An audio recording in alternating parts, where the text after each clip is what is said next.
Ação Bíblica, uma obra missionária com mais de 100 anos e igrejas comprometidas com a Palavra de Deus. Nós devemos confessar os pecados uns aos outros, né? Eu tenho um para confessar. Há 2 semanas nós tivemos nesse local aqui, foi um sábado, a reunião dos homens, né? Um almoço dos homens. E eu confesso que a reunião foi depois do almoço. E olha, ainda bem que vocês estão cantando animados, porque a luta é grande, viu? O inimigo, essa hora, vai fazer tudo o possível para fazer esse pedacinho de pele aqui, ó. Quem precisar de fósforo para ficar segurando aí, tá? Mas depois desse almoço gostoso, que Deus nos abençoe nessa tarde também. Pessoal, a gente viu então o significado da tocha, da trombeta, do testemunho claro. E agora a gente vai mergulhar no que fala da tocha, a difusão da palavra de Deus. O que tem a ver isso com a história da ação bíblica? Quando o senhor Alexander terminou a escola bíblica lá em Glasgow, tinha vários alunos, acho que não lembro o exato número, mas eram vários. Ele era um dos poucos, ou talvez o único, que não sabia o que ele ia fazer depois da escola bíblica. Ele não tinha a mínima noção. E ele estava pedindo a Deus para saber o que ele iria fazer. Tinha aparecido uma oportunidade dele ir para a Índia, ser missionário na Índia, né? Muitos ingleses foram missionários na Índia. E ele mostrou essa convicção de ir, e ele, pela convicção bíblica dele, ele, antes de ir, queria passar pelas águas do batismo. E aí o comitê de missões da igreja dele, a igreja estatal da Escócia, né, a igreja de origem calvinista, presbiteriana, não gostou da ideia. Lá em Edimburgo. Ele estava em Glasgow e de Edimburgo escreveram para ele e falou, não, que negócio é esse? E nesse momento ele foi conduzido por Deus a encontrar um pastor batista lá em Glasgow, que aceitou, apesar dele não ter crescido naquela igreja, de batizá-lo, porque ele tinha convicção que ele queria ser batizado por imersão como adulto, como um testemunho da fé dele, da convicção, da conversão dele, na verdade. Né? E esse pastor deu um versículo para ele que ficou marcado depois na vocação da ação bíblica. É um versículo conhecido, mas que a gente vai ver que anos mais tarde ele consegue entender aquele versículo que o pastor Batista deu para ele, e diz assim, lá em Jeremias 1, 17 a 19, Tu, pois, cinge os lombos, dispõe-te, e dize-lhes a tudo quanto eu te mandar, não te espantes diante deles, para que eu não te infunda espanto na sua presença. Eis que hoje te ponho por cidade fortificada, por coluna de ferro e por muros de bronze, contra todo o país, contra os reis de Judá, contra os seus príncipes, contra os seus sacerdotes, contra todo o seu povo. Pelejarão contra ti, mas não prevalecerão, porque eu sou contigo, diz o Senhor, para te livrar. Receber um versículo desses, ainda jovem, começando a vida, querendo servir a Deus, eu acho que ele não imaginava o que seriam essas batalhas que iriam se levantar contra ele. Mas esse versículo ficou marcado, e depois o senhor Alexander ele traz isso na vocação da ação bíblica. Mas vocês veem aí um servo de Deus, um pastor batista, usado, e o senhor Alexander então foi batizado, e esse versículo marcou a vida dele. E aí é bom, a gente já consegue começar a entender, por isso que a gente se dá bem com os irmãos batistas, damos bem com os irmãos presbiterianos, e fazem parte do corpo de Cristo, né? E Deus usou esse pastor para reforçar essa convicção nele, e aí quando ele terminou a escola, ele não foi para a Índia, e ele acabou, sem muito saber o que ia fazer, ele foi para a Suíça visitar uma tia dele que morava em cima de Genebra, uma região chamada Colony, e aí ele foi para lá, e lá ele voltou, na verdade, depois de que ele tinha feito a formação dele, e voltando para lá, ele relata que ele começou então o ministério de evangelização, aquilo que a gente falou, mas na história da ação bíblica conta que ele saiu um pouco como Abraão, sem saber para onde ele ia, né? Aquele versículo em Hebreus 11:8 nos diz: pela fé, a fim de ir para um lugar que deveria receber por herança, e partiu sem saber aonde ia. Isso foi bem o que refletia esse momento na vida do seu Alexander. Anos mais tarde, já envolvido no ministério de evangelismo, ele se perguntava como ele poderia ser testemunha, como ele poderia levar o evangelho ao mundo, aquilo que nós vimos na parte da manhã, né? A Judéia, Samaria, até os confins da terra, né? Como que ele poderia fazer isso?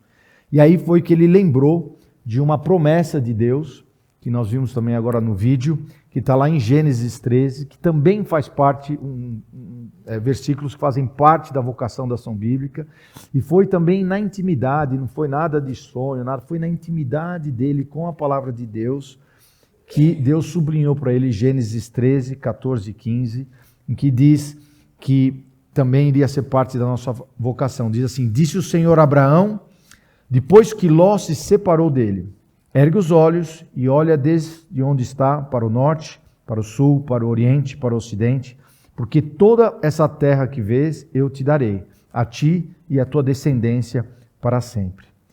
E aí eu fico imaginando, ele deve ter se perguntado: mas como eu vou fazer isso? Onde eu vou estar em todos esses cantos, no mundo inteiro? Como é que eu vou alcançar tudo isso? O desejo ele tinha, mas como fazer isso? Como ele não sabia. E aí Deus foi conduzindo ele e foi, acho que, como que forjando criando raiz nesse desejo de ele difundir a luz, a palavra de Deus em todos os cantos. Ele deveria, então, foi uma convicção que foi se formando de espalhar a palavra de Deus e que ela fizesse o trabalho. Por isso que eu até nomeei essa parte agora, essa segunda apresentação, Deus no controle. Eu tenho a impressão que ele tinha plena convicção que se ele fizesse a parte dele, difundindo a palavra de Deus, anunciando a palavra de Deus, Deus está no controle. Deus iria fazer a obra no coração das pessoas e alcançar vidas. O nosso trabalho é simplesmente difundir. A obra é dele, não somos nós que trazemos resultados, não é verdade? É a obra do Senhor. Então ele, desde o início, ele teve essa convicção de difundir a palavra de Deus, não como um negócio, mas como uma convicção poderosa que Deus pudesse usar para isso. Ele acreditava fielmente no contato das pessoas com a palavra de Deus. E isso é verdade hoje, a gente pode usar esse princípio hoje. Quantas pessoas dizem conhecer Jesus? Ah, mas não, Jesus, eu conheci porque eu fui evangélico, porque eu fui... Mas nunca tiveram contato com a palavra. Então a gente tem que levar esse princípio de a gente expor a palavra, deixar as pessoas lerem e encontrarem na palavra, e o Espírito Santo vai tocar o coração e vai levar as pessoas a conhecer o Senhor Jesus. Eu tenho certeza que o Sr. Alexander acreditava muito nisso, nesse Deus no controle, né? De levar as pessoas quando expostas à palavra de Deus, né? E Deus estaria no controle e de forma soberana faria o trabalho. Em Isaías 55, 10 e 11 diz assim: porque assim como descem a chuva e a neve dos céus e para lá não tornam, sem que primeiro reguem a terra e a fecundem e a façam brotar, para dar semente ao semeador e pão ao que come, assim será a palavra que sair da minha boca. Não voltará para mim vazia, mas fará o que me apraz, Deus falando, e prosperará naquilo que eu a designei. Nós cremos nos desígnios de Deus, nos propósitos de Deus. Então, se nós temos certeza disso, o nosso trabalho é justamente esse, expor as Escrituras. E Deus vai fazer o trabalho. Deus vai fazer a obra de acordo com aquilo que lhe apraz, aquilo que Ele projetou, aquilo que Ele pensou nisso. Então, junto com o símbolo da trombeta, a tocha ela faz sentido porque é a luz levando no meio das trevas, né? A gente tem que levar a luz. E o trabalho, quando a luz entra num quarto escuro, ela esclarece. esse trabalho de esclarecer, de abrir os olhos, de dar entendimento, de que as pessoas entendam a mensagem da salvação e não apenas, eu ouvi falar de Jesus, mas entendam o que significado, o que ele fez, a obra de substituição pelo pecado. Isso é obra de Deus. Por mais que a gente use o melhor dos convencimentos, a gente nunca vai conseguir convencer aquele coração. Só Deus para fazer isso. Então, que a gente tenha essa noção de levar a luz, né? E esse foi o princípio da aliança bíblica, como era chamada a ação bíblica no início, né?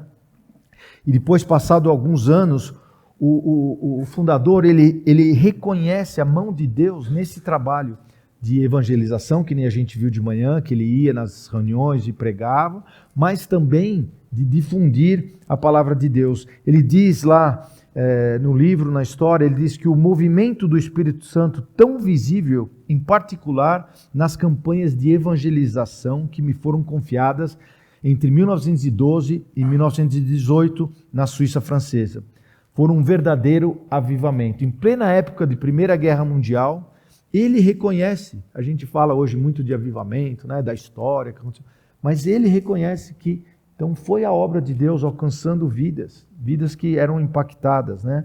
Ele acreditava fielmente nesse contato das pessoas com a palavra de Deus e Deus fazendo o trabalho, né? E o quanto que isso é importante naquela época, porque muitos tinham até a Bíblia nas suas casas. Uma família tradicional, protestante na Suíça, talvez tenha uma Bíblia na prateleira lá, mas não conheciam. Então, ele percebia a necessidade de ter esse contato, de ensinar a Bíblia. Basicamente é isso. Por isso, remotamente, ele pensou em algo que depois foi crescendo e virou os cursos de cultura bíblica. Então ele percebia que as pessoas se diziam cristãs, tinham uma Bíblia em casa, mas não conheciam o Deus da Bíblia, na verdade, a intimidade com a palavra de Deus. Então ele começou o quê? A preparar cursos, né? Hoje seria um curso pelo Zoom, né? Eu imagino, né? Pela internet, né? Mas ele começou a fazer isso, porque ele tinha convicção que ensinando a Bíblia as pessoas iriam conhecer melhor a Deus, né? E tratava-se então desse propósito. E ele começou a produzir conteúdo, ensinos, então ensinos sobre os livros, as epístolas, então ensinos sobre a cultura bíblica, né? E como consequência, esse ensinamento foi enorme, principalmente na Suíça francesa, nesse período, começaram a ter então pessoas que pensavam que eram cristãs, mas perceberam que eram só frequentadores de igrejas, não tinham ainda passado por uma convicção de arrependimento, de conversão, de pecado. E começou assim a nascer pequenos grupos, né? Pequenos grupos que foram, na verdade, as células, os PGs do que hoje é a ação bíblica, né? E ele, com esse curso de cultura bíblica, ensinando os conteúdos bíblicos, ele começou a fazer isso. Hoje a gente não faz mais isso, né? Teve uma época o Sr. Ernesto ainda fazia curso por correspondência, depois o Guto também fez, mas hoje talvez a gente tenha outras ferramentas, né? A gente talvez utilize a internet, o site, as redes sociais, e eu fico perguntando quando foi a última vez que entre nós geramos conteúdo, publicamos algo para educar até o mundo cristão. O que nós fazemos? Não tenhamos complexo, nós temos um conteúdo precioso e podemos escrever às vezes um artigo, né? O Devair manda lá toda semana, né? Um encorajamento pelo WhatsApp, uma mensagem, uma meditação. Façam isso nas suas igrejas, compartilhem com um grupo de jovens, quem é conselheiro no acampamento, mantenha isso com os acampantes, se alimentar, produzir uma meditação. Não precisa fazer necessariamente um curso de cultura bíblica, que nem o Sr. Alexander, mas aproveitemos do princípio para fazer isso também. E ele acreditava nessa forma de estudo sistemático, né? Ou seja, ele varria todos os desígnios da palavra de Deus, ou seja, ele ia ensinando, não tinha texto difícil, ou ficar só naqueles textos, água com açúcar, não, ele ia passando passagem por passagem, e ia ensinando isso, né? E por essa razão, o fundador sabia o que foi importante na vida dele, que foram os anos de escola bíblica. Ele tinha um desejo muito, muito grande de ter uma escola bíblica nos países de língua francesa, né? Na parte da Europa que falava francês. Esse era um desejo muito grande dele. E por isso que já em 1906, então logo no início, logo que ele chegou na Suíça, ele já tinha essa visão, e ele diz o seguinte: minha tia e eu começávamos a orar dia após dia para que Deus acordasse um avivamento para esse país, e conforme o chamado que havia recebido antes, ainda no Instituto Bíblico de Glasgow, para que os países de língua francesa também pudessem ter uma escola bíblica. Vejam como Deus conduz seus planos, né? Anos mais tarde, Deus foi movendo corações, circunstâncias, para que isso se tornasse uma realidade, né? Mesmo quando ainda era o mais improvável, né? Ele não tinha a mínima noção em 1906, depois ainda apareceu uma guerra. No final dessa guerra teve a gripe espanhola, que foi uma pandemia que nem nós vivemos há poucos anos, e tudo isso parecia então quase que impossível, né? Como fazer uma escola bíblica? Mas ele orava, e aqui diz, né? Dia após dia ele estava orando para que ele pudesse ter uma escola bíblica, para ensinamento bíblico em língua francesa.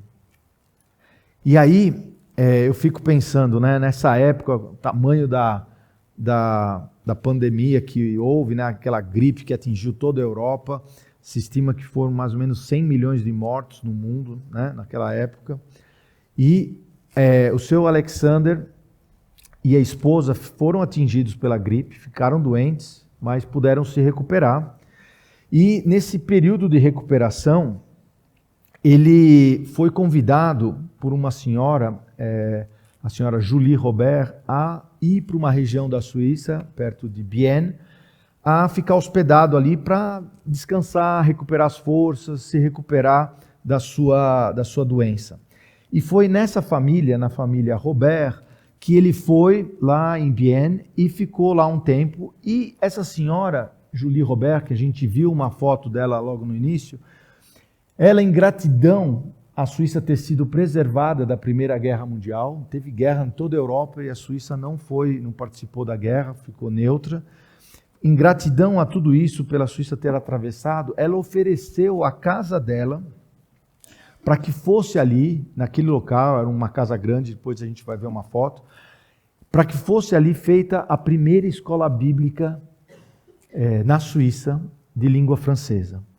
E ela então abriu as portas, e o seu Alexander, que tinha então orado durante mais de 13 anos por ter uma escola bíblica, se concretizou e teve essa oportunidade de ter essa escola. A escola começou em 1919, com 12 alunos. 12 alunos, e foi até,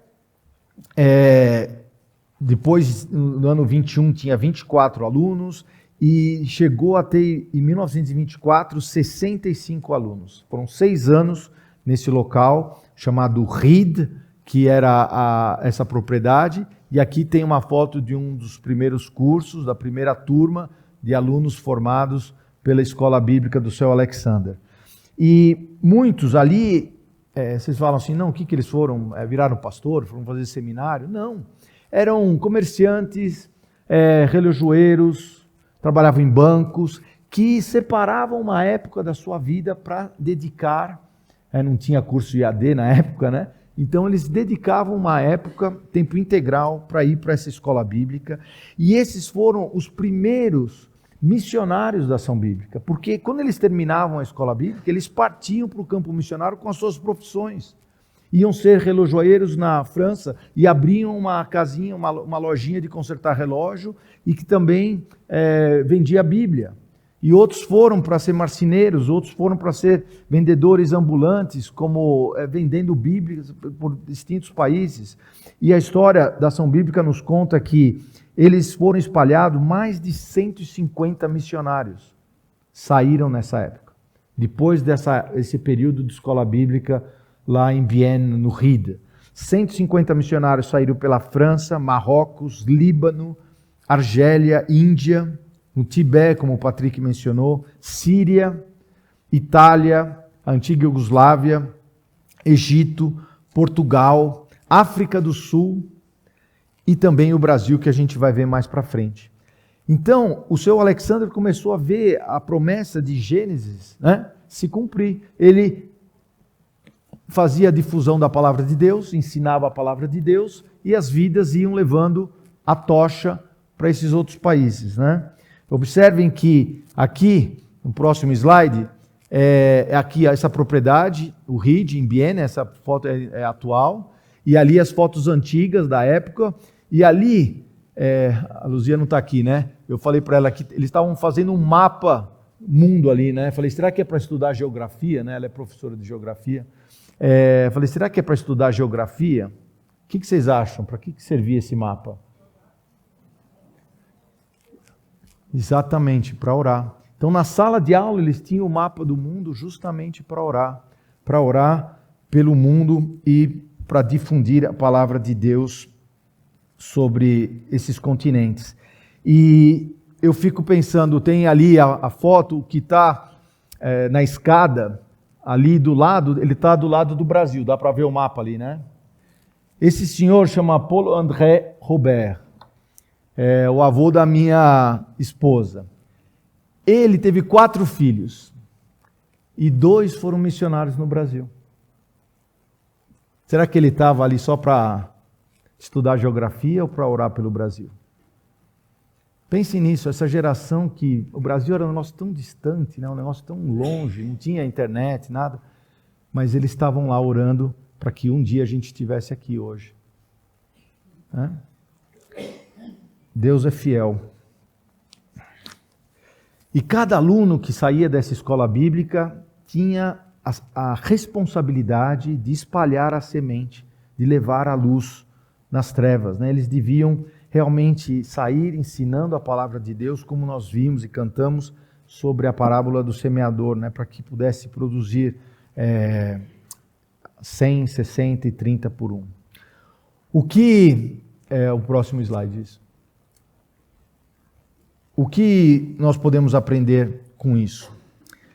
Quantos, hoje, 2025, quantos dentre os nossos jovens e menos jovens estão dispostos a separar um tempo na vida para se formar, para ter uma formação bíblica, para servir ao nosso Deus? Mesmo que seja na sua profissão, nem todos vão ser seminaristas, pastores, mas quantos estão dispostos a dedicar um tempo para uma formação sólida, bíblica, né? Porque é um contato, intimidade, o tempo. Eu falo isso por experiência própria, o quanto foi rico para mim uma experiência de escola bíblica. E você vai falar assim, mas eu não tenho como separar, não tenho os meios, não tenho a forma. Eu acredito que a gente faz isso, né, no trabalho. Como que um engenheiro, ele vê um problema, ele corta em pedaços e fala, um problema de cada vez, né? Então, vamos ver, você tem vontade de ter esse encontro, esse tempo dedicado para servir, para se formado, para servir a Deus? Bom, essa é uma parte do problema. Aí, agora, como é que eu vou fazer isso? Quando? Aonde? Quais os recursos? São outros problemas. Então, vamos por partes, né? Vamos por partes, porque Deus, ele vê o filme todo, mas a gente não, né? Então, eu acho que passa muito por esse primeiro passo, o passo de fé, de convicção, de falar assim, não, eu gostaria de ter uma formação, porque eu posso servir na minha igreja melhor, eu posso ser um pilar, uma coluna, um presbítero, eu posso servir num trabalho, no acampamento, eu posso servir a Deus. Então, eu me pergunto quantos do nosso meio de hoje, os mais jovens, estão dispostos a separar um tempo, como foi aquela geração, para servir ao nosso Deus, né? E com isso, o seu Alexander começou a enviar missionários e continuar o trabalho de evangelismo, pregação. Ele era convidado por vários lugares. Só que já nessa época, o Patrick mencionou também, quando ele falou das músicas, começou a ter um certo problema, porque essas pessoas que iam para as reuniões do seu Alexander, muitas vezes se convertiam, voltavam para as suas próprias igrejas e falavam, olha, eu estou fervendo para Cristo, né? Estou queimando para Cristo, quero servir, quero, olha a convicção da palavra de Deus. E muitas vezes, alguns pastores dessas igrejas, infelizmente, às vezes na igreja reformada da Suíça, até pastor não convertido existe até hoje, às vezes eles, não é necessário tudo isso, deixa para lá, vai esfriando, isso já é um radicalismo, não precisa ser tão fanático e tal.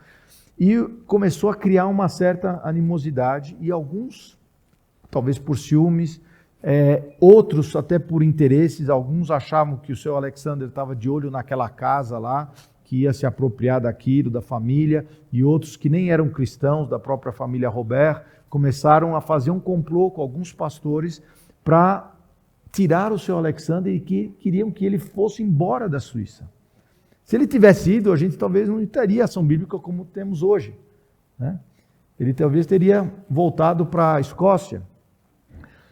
E ele era considerado um pouco, fazendo muito barulho, um perturbador ali daquela vida tranquila, tradicional, evangélica, cristã, reformada ali na Suíça. E ele estava justamente fervendo, querendo que as pessoas se engajassem, servissem a Deus fazendo isso. E isso estava abalando. Então houve sim um complô e eles tentaram fazer com que o seu Alexander saísse da Suíça. Resultado, o seu Alexander foi chamado para ir para Berna, capital da Suíça, e foi chamado pela polícia para ir lá, mas graças a Deus, os irmãos da igreja, que nem era ali, estava formando a aliança bíblica, ligaram os advogados, amigos, e conseguiram, não tinha nada para ser contra o que o seu Alexander estava fazendo, e o seu Alexander no mesmo dia não ficou preso, pôde recuperar o passaporte dele e continuar o trabalho dele. Mas isso abalou, e foi um marco importante da história, porque ele falou, poxa, eu não quero quantidade, eu quero aqueles que eu possa realmente confiar. Quem que são aqueles que confiam realmente, que eu possa realmente confiar nisso? E daí ele voltou lá para o RID e ele tinha convicção de que se aquele trabalho que ele vinha fazendo já há alguns anos, isso era por volta de 1924, que o que era nascido de Deus venceria o mundo, vence o mundo, nos diz em 1 João 5,4.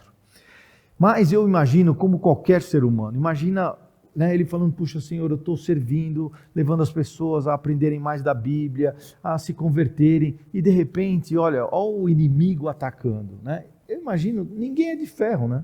Ele deve ter, né, não digo balanceado, mas deve ter sido uma luta, né? E ele teve, por alguma razão, ele precisou voltar até Londres, ele foi com a esposa, e ele foi lá e foi procurar se aconselhar com dois servos de Deus, o senhor Evan Roberts e a senhora Jessie Penn Lewis, que eram ali, que ele conhecia há vários anos, que eram pilares do avivamento que houve no país de Gales.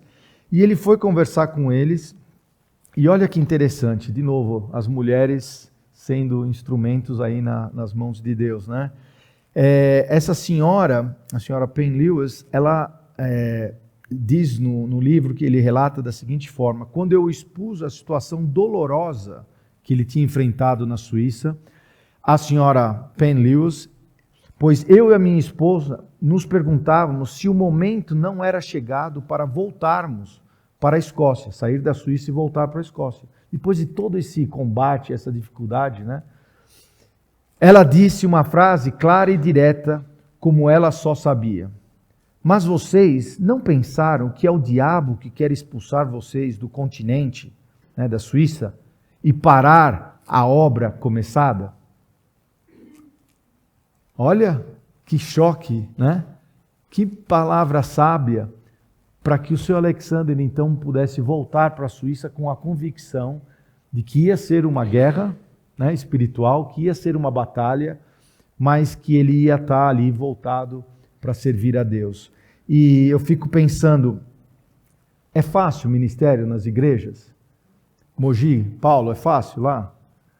Não é, né? Não tem hora que dá vontade de falar assim, eu vou voltar para a cidade de Ademar. Não é fácil, né? Mas aí vem a frase, mas será que vocês não pensam que é o diabo que quer expulsar vocês de lá? Para que o trabalho possa parar. Então, às vezes, a gente tem que enfrentar essas dificuldades, né?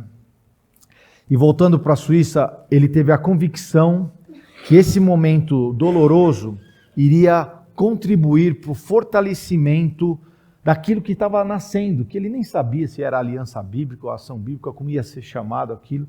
Era o movimento que estava nascendo e ele tinha convicção que aquele episódio ia fortalecer. E aí, no ano de 25, o fundador, então, toma um tempo na montanha para recarregar as baterias. Ele vai lá para a região de Wengen e ele, duas passagens na palavra de Deus ficaram marcadas para ele e ele relata isso como pilares da obra da ação bíblica, né? Diz assim: se esta obra vem de homens, perecerá, mas se é de Deus, não podereis destruí-los, para que não sejais porventura achados lutando contra Deus. Atos 5, 38 a 39. Foi assim que ele então, outra promessa que tem, que reforçou esse alicerce dele, ele diz lá em Isaías 54, toda arma forjada, né, que é ali trabalhada no fogo, contra ti não prosperará. Toda língua que ousar contra ti em juízo, tu a condenará. Esta é a herança dos servos do Senhor e o seu direito de que de mim procede, diz o Senhor. Isaías 54, 17.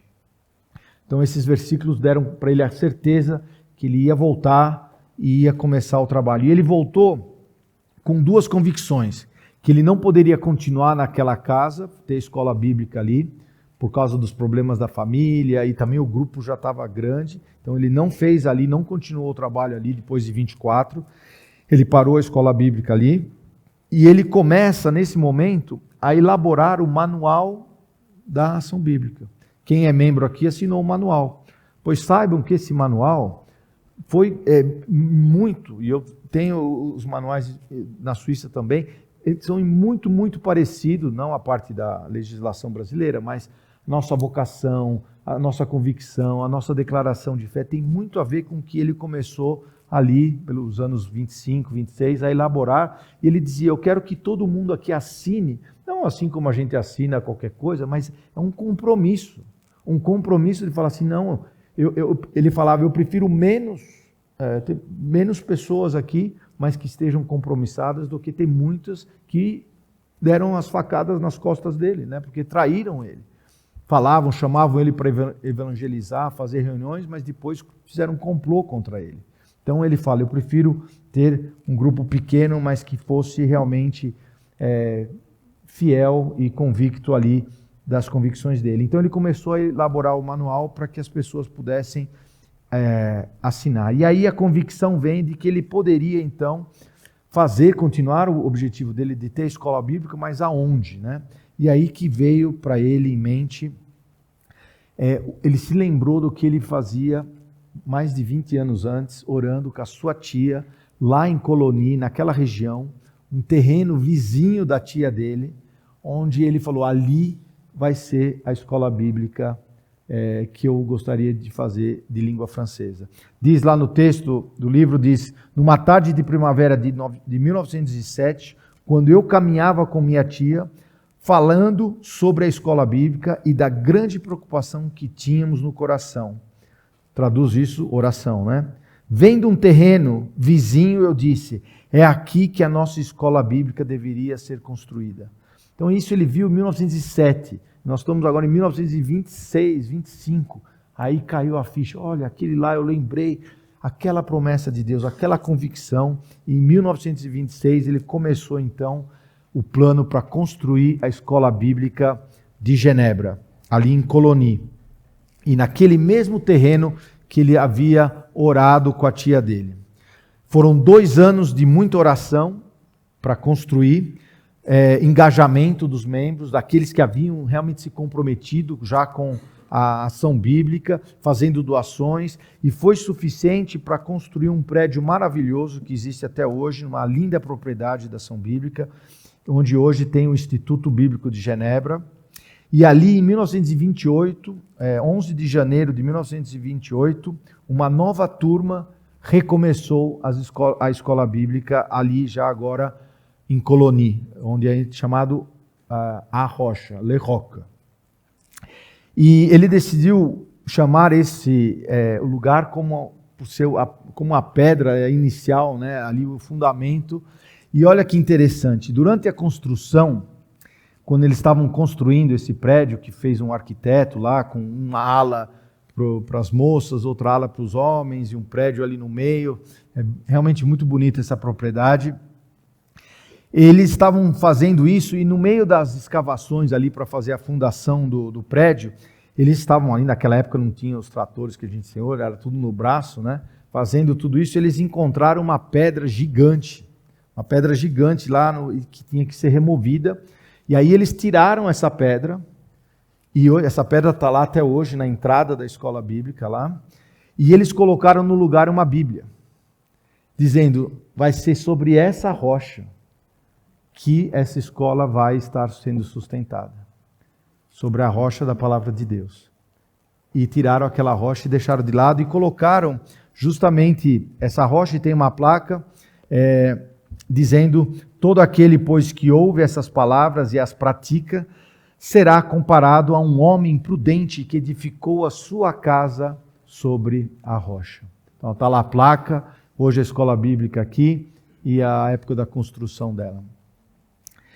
E esses obreiros que estavam ali sendo formados na escola bíblica, eles tinham essa convicção de que o objetivo era difundir a palavra de Deus. E já alguns anos antes, o seu Alexander, com essa convicção de difundir a palavra de Deus, havia começado um depósito de Bíblias em Genebra, que depois veio a se tornar a Casa da Bíblia de Genebra. E ele começou ali a fazer esse depósito porque ele precisava estocar Bíblia para que todo mundo pudesse distribuir as Bíblias, né? E mais tarde, em 1925, olha a visão dele, ele falou, não, aqui em Genebra não é suficiente, vamos abrir um depósito de Bíblia, ou a Casa da Bíblia, em Paris também. Então, em 1925, ele abriu a Casa da Bíblia de Paris, que existe até hoje. Então, para quem vai nas próximas férias para Paris, não esqueçam de visitar a Casa da Bíblia de Paris. Podem ir, que é muito legal mesmo, é bem, bem legal.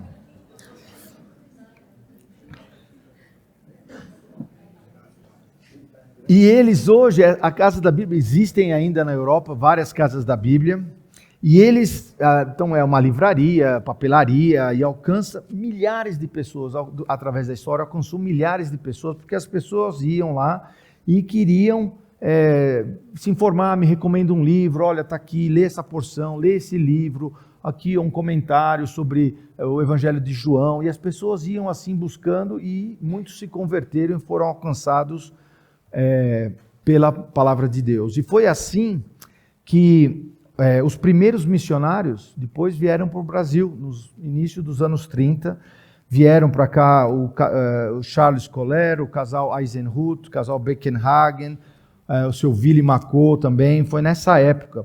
E olha que interessante, o casal Eisenhut, olha como Deus faz os seus planos, né? Em 1926, eles já moravam aqui no Brasil. Eles já moravam aqui. Então, eles sabiam a língua, né? Então, isso já era uma boa coisa. Eles moravam no Rio de Janeiro e trabalhavam, eu acho que a senhora Eisenhut se envolvia com o consulado suíço lá na capital, na época do Brasil, Rio de Janeiro, e ele com os bancos, enfim, alguma coisa assim. Eles se aposentaram e falaram, nós vamos voltar para a Suíça para curtir a aposentadoria, né? Descansar na Suíça. E aí, graças a uma senhora, eles, voltando para a Suíça, foram convidados a participar de uma reunião evangelística em Neuchâtel. A senhora Monge convidou o casal Eisenhut para ir nessa reunião. E eles foram. Adivinha o que aconteceu? Deus tocou o coração deles, eles foram tocados, eles se converteram. Não apenas se converteram, mas como eles tinham tempo, como aposentado, eles foram para a escola bíblica estudar. Olha que legal, né? Eram os vovozinhos da turma lá, iam lá. E quando terminou a escola bíblica, o que o seu Alexander falou para ele? Olha, você fala português? Que bom. Ó, pega o primeiro barco aí e volta para o Brasil. E foi assim que chegaram os primeiros missionários no Brasil. E aí eles vieram e começaram aqui em 1937 um depósito ou depois a primeira livraria evangélica do Brasil, a Casa da Bíblia, na rua Dom José de Barros, em São Paulo, e depois, mais tarde, se mudou para Senador Feijó. Mas eles começaram dessa forma, e teve um ano, só para vocês terem noção, porque hoje a gente encontra uma Bíblia em cada esquina, né? Em cada banca de revista deve ser possível comprar uma Bíblia, mas naquela época não era assim. As Bíblias vinham da Inglaterra, eram impressas lá, e eram difíceis, não era tão fácil. Então vinha gente do Brasil inteiro para São Paulo, na Casa da Bíblia, comprar a Bíblia, se abastecer. E teve um ano, diz aqui, que mais de 20 mil Bíblias foram vendidas, e aí a Casa da Bíblia foi crescendo, e aí a história da Casa da Bíblia, depois abriu uma em Bauru, né, que a gente tem, então, o Nivaldo, cadê ele? A ideia de ter, até hoje, a obra da Ação Bíblica lá, a Igreja da Ação Bíblica, e depois em Juiz de Fora também. Hoje, infelizmente, a gente não tem mais a Casa da Bíblia, mas percebam que a Casa da Bíblia foi um instrumento para que a Ação Bíblica existisse hoje. Por quê? As pessoas iam, e os missionários ali, no balcão da Casa da Bíblia, olha, está aqui um folheto, lê esse livro, você vai gostar, faz isso e tal. As pessoas se interessavam, iam se convertendo, e falaram, mas aonde que eu vou? Olha, a loja vai fechar no domingo, mas a gente vai se reunir no fundo da loja, um pequeno grupo.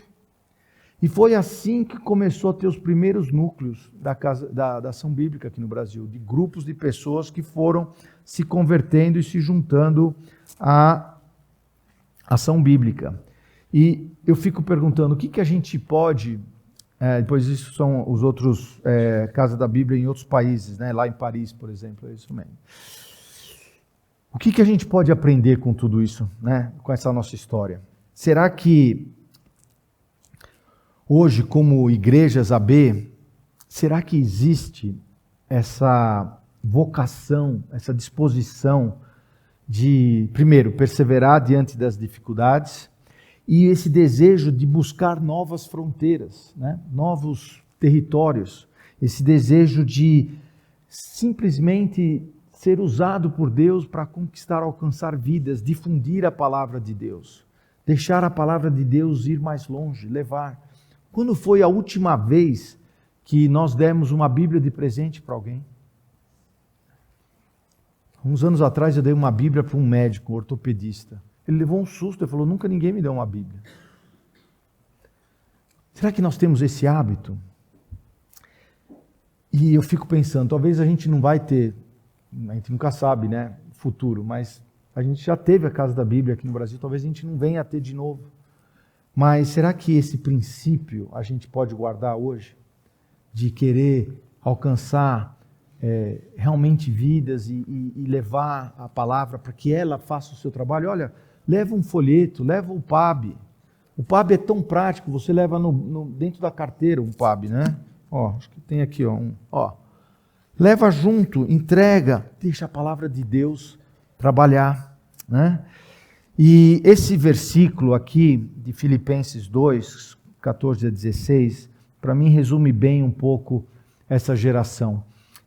Que eram simplesmente, então, relojoeiros, banqueiros, que iam, e assim eles foram para a França, abriam uma lojinha, consertava relógio e vendia uma Bíblia, isso engajava uma conversa, olha, bem no domingo, a loja está fechada, mas a gente vai ter uma reunião. E eles foram e começaram a divulgar. Esse versículo diz bem isso, fazei de tudo sem murmurações nem contendas, para que vos torneis irrepreensíveis e sinceros filhos de Deus, inculpáveis no meio de uma geração pervertida e corrupta, na qual resplandecereis, e aqui eu pus a foto de uma, sabe aquela, como é que chama isso? Fibra ótica, né, que transmite a luz, e ela é hiperflexível, né? Flexível na mão de Deus, na qual resplandeceis como luzeiros no mundo, preservando a palavra da vida, para que no dia de Cristo eu me glorie de que não corri em vão, Paulo falando, nem me esforcei inutilmente. Esse é nosso DNA, flexível com a nossa profissão, servindo a Deus, né? Independente do que a gente faz. Em Atibaia eu conheço um irmão em Cristo que é borracheiro e é presbítero numa igreja em Atibaia, e ele serve a Deus como borracheiro. Impressionante o que ele faz ali na borracharia dele, falando de Cristo. Cada um dava o seu testemunho e divulgava as Escrituras. Só para vocês terem uma ideia, entre 1928 e 1937 foram vendidas e distribuídas pela Casa da Bíblia no mundo 353.364 Bíblias e Novos Testamentos. Dá para imaginar? quase 354 mil Bíblias nesse período. Durante a guerra, em 1943, em plena Segunda Guerra, o continente europeu ficou isolado porque a Alemanha invadiu ali Holanda, Bélgica e França e ficou isolado da Inglaterra. E a Inglaterra era o grande território onde se imprimia Bíblias, né? Então não podia mais vir Bíblias para o continente. O continente ficou isolado, não tinha mais. Como que vai fazer? Não tem Bíblia. Eu quero comprar Bíblia, não tem Bíblia. Já pensaram naquele versículo que fala que iriam buscar e ter fome da palavra de Deus? Não tinha Bíblia. E a Europa em guerra. E aí o seu Alexander, na Suíça, preservado durante a guerra, com um ato, realmente Deus tocando o coração dele, ele se sentiu tocado para fazer um trabalho. Aqui diz naquele versículo em Amós 8:12, andarão de mar a mar e de norte até o oriente, correrão por toda a palavra do Senhor e não acharão. Era o que acontecia. E aí o seu Alexander decidiu, ele foi para uma gráfica em Berna, do Sr. Wyss, e olha, tem um relato do diálogo entre eles, diz assim: Sr. Wyss, eu creio que Deus está nos chamando a imprimir a palavra de Deus na Suíça. E nós fazemos um apelo à sua gráfica para esse trabalho. Porém, não temos os fundos necessários para a obra. O seu Wyss respondeu: Seu Alexander, nós temos confiança no Senhor. Seu Alexander. E seu Alexander respondeu: e eu tenho confiança em quem? Em Deus. E aí eles começaram a imprimir Bíblia na Suíça. Olha as gráficas aí. Imprimir, então produzir Bíblia na Suíça, e pela fé eles começaram a fazer isso, e foi fundamental, porque a ação bíblica, olha o peso da ação bíblica na história, alimentou a Europa, o continente europeu, durante a guerra, com Bíblias. Bíblias. O Sr. Alexander então criou a Sociedade Bíblica de Genebra e começou a enviar Bíblias. Tem um relato, e olha, para todos os lugares do mundo ele enviou Bíblia. Né? Tem esse mapa aí que mostra para onde as Bíblias eram enviadas, os pacotes eram enviados de trem, de navio e para vários lugares. Né? E tem um relato que mostra os números, só durante a guerra, o próximo slide, que mostra a quantidade de Bíblias que eles venderam, difundiram essas Bíblias durante esse período de guerra. E aqui, olha, chega a, quanto que está lá? Mais de 180 toneladas. Se fossem colocadas essas Bíblias, uma atrás da outra, dariam 18 quilômetros de Bíblia. 18 quilômetros, eu estava pensando, é daqui até Itaquera, lá, parece que tem um estádio lá, né? Daqui até lá, imagina, 18 quilômetros. Pensou a gente pôr uma Bíblia uma depois da outra e chegar até Itaquera? E falaram que é longe, hein? 18 quilômetros de Bíblia durante esse período. Vocês tinham noção disso? Eu conheci uma senhora, a senhora Ox, que ela participou, talvez, ela já era bem de idade quando eu a conheci. Ela falava que em Genebra, que é bem no cantinho, assim, em fronteira com a Suíça, com a França, eles ali enchiam os trens, os vagões de trens, com pacotes de Bíblia. Punham as Bíblias ali nos vagões. E mandavam, e a fronteira de Genebra com a França estava do outro lado quem? Os alemães, né, que tinham ocupado a França. Então eles gritavam bem alto: estamos mandando munições para a França. Estamos mandando munições para a França. O que era munição? Eram Bíblias para alimentar as pessoas que precisavam durante a guerra. Tudo bem, hoje a gente não tem mais Casa da Bíblia. Mas será que nós somos ativos na distribuição, na difusão da palavra de Deus? O que a gente faz? Eu falei do PAB, né? A gente usa. Vocês carregam, vocês já deram. Quando foi a última vez que você deu um PAB? Ou Novo Testamento? Vamos fazer um torneio? Qual a igreja que dá mais PAB? Daqui a um ano a gente faz a medida e vê? No próximo congresso? Ó, tá a ideia, hein?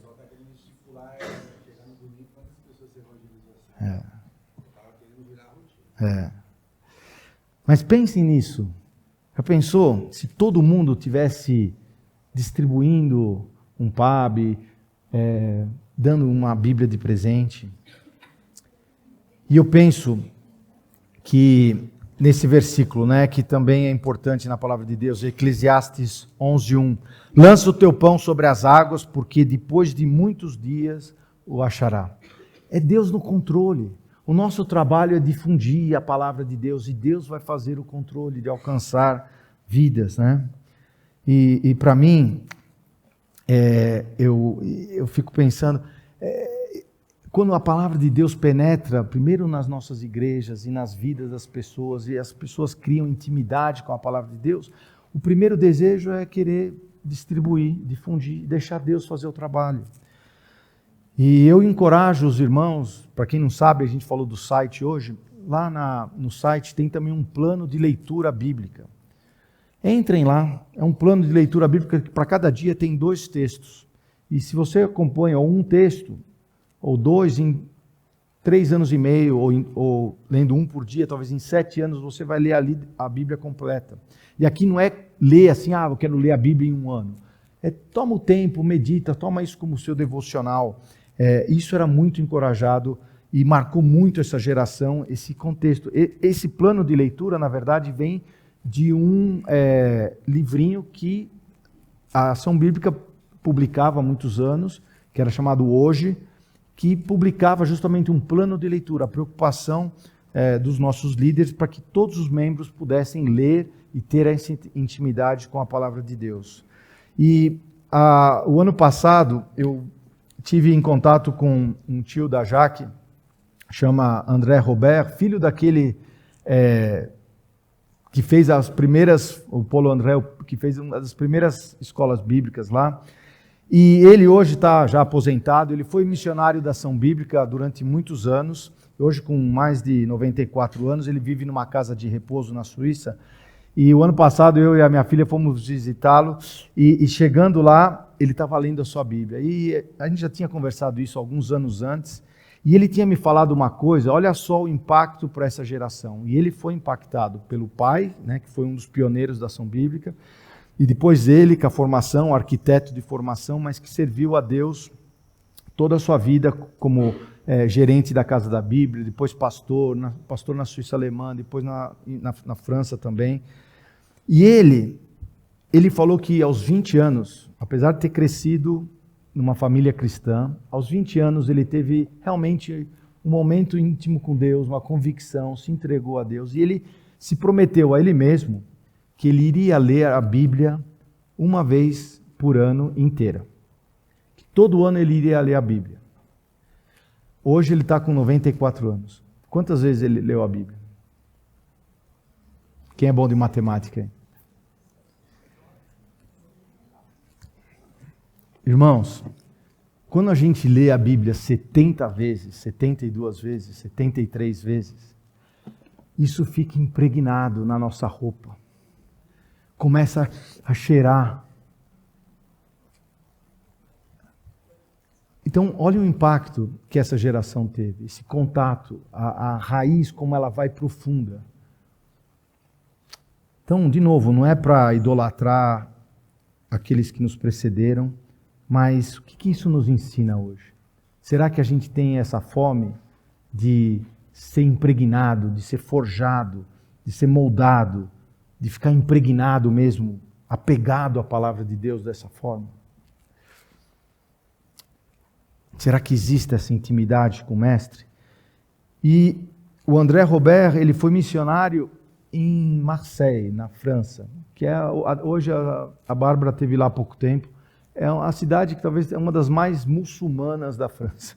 É um território, assim, será que foi fácil? E ele foi gerente da Casa da Bíblia lá, tem ainda uma foto, foi pastor, num terreno hostil. Ele foi fiel, servindo a Deus no sul da França. Esse é apenas um caso, né? Um exemplo. Então, de novo, nós tivemos aí o testemunho claro da trombeta e a difusão da palavra das Escrituras, né? Esse é o nosso DNA. E hoje nós não temos mais Casa da Bíblia, mas nós podemos divulgar a palavra de Deus, nós podemos promover a leitura diária da palavra de Deus, nós podemos promover a escola bíblica no sentido, independente se vai ser no escola A, B ou C, mas é um tempo dedicado para você. Se você gostaria de fazer isso, fale com o seu pastor, com a sua liderança, consagre um tempo para você fazer isso, para se dedicar. O meu sogro dizia que na época dele, na juventude dele, eram exceções aqueles que não faziam uma escola bíblica.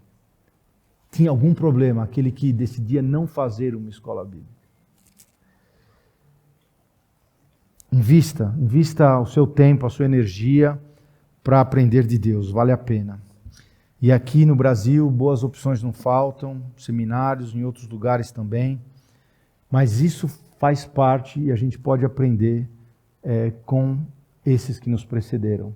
Se nós queremos uma igreja forte, bíblica, bem fundamentada, invistam na formação bíblica. Foi o que o senhor Alexander fez, para que nós sejamos como luzeiros, tocha no meio das trevas, para resplandecer no meio de uma geração pervertida e corrupta, né? Será que essa geração estava disponível na mão de Deus, como uma fibra que leva a luz, maleável? Ah, não, eu só faço se for assim. Você é maleável, obediente à vontade de Deus?